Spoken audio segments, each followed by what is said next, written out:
Kabar mengejutkan datang dari induk organisasi sepak bola dunia, FIFA. Menurut laporan, Federasi Pimpinan Gianni Infantino tersebut dirumorkan tengah mempertimbangkan proposal ambisius untuk menambah jumlah peserta Piala Dunia menjadi 64 tim. Wacana ini muncul tepat saat Timnas Indonesia sedang membangun optimisme baru di bawah asuhan pelatih John Herdman untuk menembus kasta tertinggi sepak bola internasional tersebut. Wacana penambahan kuota ini tentu menjadi angin segar bagi negara-negara berkembang seperti Timnas Indonesia. Pasca kegagalan Garuda ke Piala Dunia 2026, pelatih John Herdman secara terbuka menebar janji kepada para supporter untuk membawa Timnas Indonesia lolos ke Piala Dunia 2030. Sebelumnya, langkah oleh Romaniches terhenti di putaran keempat kualifikasi Piala Dunia 2026 saat masih ditangani Patrick Kluivert. Kini, Herdman optimistis dengan masa depan timnya. Dengan potensi penambahan kursi peserta hingga 64 tim, ambisi Timnas Indonesia untuk tampil di ajang sepak bola paling bergengsi sejagat tersebut kini terasa jauh lebih realistis. Timnas Indonesia baru saja menuntaskan perjuangan di ajang FIFA Series 2026 pada akhir Maret lalu. Meski harus puas menjadi runner-up usai kalah tipis dari Bulgaria, di bawah tangan dingin John Herdman, permainan Jai Idesces dinilai semakin solid. Namun di balik pujian tersebut, satu masalah klasik kembali mencuat ke permukaan, yakni lini depan yang masih kurang tajam. Kondisi ini memicu desakan publik agar PSSI segera mencari darah segar lewat jalur naturalisasi. Satu nama yang kini tengah menjadi buah bibir adalah Luke Vickery. Penyerang muda berbakat 20 tahun ini sedang naik daun bersama MacArthur FC di kompetisi kasta tertinggi Australia, A-League. Memiliki postur menjulang 183 cm, Vickery adalah paket lengkap striker modern. Dengan catatan 4 gol dan 1 assist dari 19 laga musim ini, ia dikenal memiliki kecepatan, fisik yang kuat, serta sangat berbahaya dalam duel-duel udara. Sinyal bergabungnya Vickery ke skuad Garuda kini bukan sekadar rumor belaka. Melalui kanal YouTube Yusa Nugraha, Vickery secara mengejutkan mengaku sudah menjalin komunikasi langsung dengan pelatih John Herdman. Terkait kedekatannya dengan sang juru taktik, Vickery tidak menampik adanya obrolan serius mengenai masa depan timnas. Bek muda berbakat Aston Villa, Ian Maatsen, kembali menjadi perbincangan hangat di dunia sepak bola internasional. Pemain 22 tahun ini kini dihadapkan pada pilihan besar dalam menentukan arah karir internasionalnya. Di satu sisi, Timnas Suriname telah mengajukan tawaran resmi. Di sisi lain, Maatsen juga masih berharap untuk mendapatkan panggilan dari Timnas Belanda.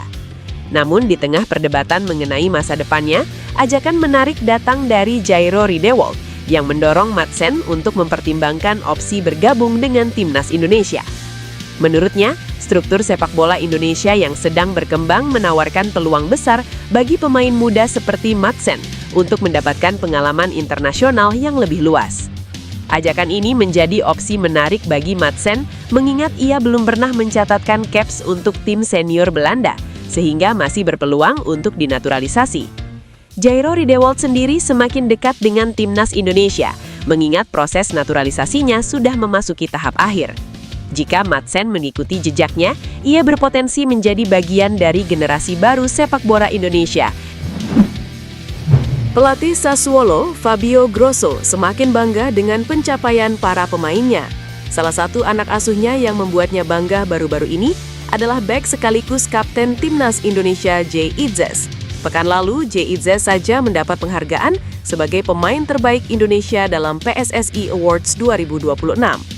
Penghargaan ini tentu semakin melambungkan nama Sassuolo di negara lain. Pemain 25 tahun itu menjalani kiprah dengan baik di musim perdananya bersama Sassuolo sejak digaet dari Venezia musim panas tahun lalu. Jai Idesces selalu bermain di 29 pertandingan beruntun Serie A bersama Sassuolo sebagai starter. Penampilannya bersama Timnas Indonesia sekaligus merupakan sosok kapten tim, semakin membuatnya sulit tergantikan. Penghargaan ini menjadi puncak dari performa konsisten Idesces dalam periode penilaian Agustus 2024 hingga November 2025. Ia tampil solid, baik bersama klub maupun di level internasional, serta menjadi figur sentral dalam kebangkitan Timnas Indonesia. Fabio Grosso berharap pencapaian individu yang didapat Jay Itzes bisa semakin membuat sang pemain termotivasi di dalam maupun luar lapangan. Terdekat adalah menjaga kepercayaan diri menghadapi Cagliari dalam persaingan Serie A. Pelatih Timnas Indonesia John Herdman akan beristirahat sejenak setelah Visa Series 2026. John Herdman menilai istirahat merupakan cara terbaik mengevaluasi permainan Timnas Indonesia. Timnas sendiri menang melawan Saint Kitts dan Nevis dengan skor 4-0 pada Jumat. Setelah itu, Timnas Indonesia kalah 0-1 dari Bulgaria Senin. Untuk perbaikan, saya akan meninjau pertandingan dalam 2 minggu ke depan, kata Herdman. Mantan pelatih Timnas Kanada itu merasa masih sangat emosional. John Herdman merasa harus mengevaluasi permainan Timnas Indonesia dengan kepala dingin. Pelatih kelahiran Inggris itu kemudian mengambil hal positif dari 2 laga pertama yang dia pimpin. Ia melihat dari 2 laga ini, timnya cukup adaptif karena mampu menjalankan 2 sistem berbeda di lapangan. Kemampuan berpindah antara 2 sistem bertahan dalam 2 hari adalah hal positif, ujar Herdman. Pascal Strujic masih menjadi sorotan terkait kemungkinan naturalisasi untuk Timnas Indonesia. Hingga kini belum ada informasi resmi yang mengonfirmasi langkah ini. Spekulasi tentang naturalisasi pemain berdarah Indonesia ini terus mengemuka, namun prosesnya tampak belum menemui titik terang. Sejak informasi mengenai darah keturunannya terungkap, banyak pihak mendesak PSSI untuk segera mengajukan proses naturalisasi pemain keturunan ini. Strujic disebut-sebut sebagai salah satu pemain keturunan dengan kualitas paling menjanjikan untuk skuad Garuda. Pascal Strujic yang kini berusia 25 tahun telah mengukir kiprah panjang bersama Leeds United di kompetisi sepak bola Inggris. Kehadirannya dipandang sebagai aset penting yang dapat meningkatkan kualitas pertahanan Timnas Indonesia. Dukungan dari supporter sepak bola tanah air terhadap proses naturalisasi Pascal Strujic terus mengalir di media sosial. Banyak yang menilai kehadiran Strujic akan menciptakan sejarah baru bagi skuad Garuda. Jika proses naturalisasi Pascal Strujic benar-benar terwujud, maka ia akan langsung mencatat sejarah baru bersama Timnas Indonesia. Statusnya sebagai pemain keturunan dengan nilai pasar tertinggi akan membuatnya jadi pemain termahal dalam skuad Garuda. Di tengah upaya panjang membangun identitas baru, Timnas Indonesia kembali dihadapkan pada satu persoalan klasik, yakni ketajaman lini depan. Di titik inilah sebuah nama mulai mengemuka, Luke Vickery. Striker berusia 20 tahun itu bukan sekedar wacana baru dalam daftar panjang pemain keturunan. Ia datang dengan profil yang relevan dengan kebutuhan tim saat ini, penyerang modern dengan kombinasi fisik, mobilitas, dan insting mencetak gol. Statistiknya mungkin belum mencolok, 4 gol dan 1 assist dari 19 penampilan, tetapi angka seringkali tidak sepenuhnya menggambarkan potensi. Dalam usia yang masih sangat muda, proses perkembangan justru menjadi indikator yang lebih penting. Lebih dari itu, yang membuat namanya terasa dekat adalah keterbukaan. Vickery tidak menutup pintu untuk membela Indonesia. Ia bahkan telah menjalin komunikasi dengan pelatih John Herdman, sebuah sinyal bahwa wacana ini bukan sekedar spekulasi. Saya suka visinya dengan Timnas Indonesia, ujarnya. Pernyataan itu sederhana, tetapi mengandung makna penting, adanya kesesuaian antara proyek tim nasional dan aspirasi pribadi seorang pemain. Jika ditarik lebih jauh, kebutuhan akan sosok seperti Vickery memang terasa mendesak. Saat ini, lini depan banyak bertumpu pada Ole Romeni yang menjadi opsi utama.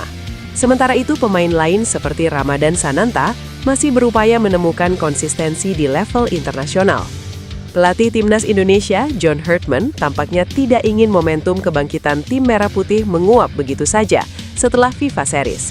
Di tengah posisi Indonesia yang masih berada di pot 4 Piala Asia, fokus kini beralih pada persiapan menuju FIFA Matchday Juni 2026.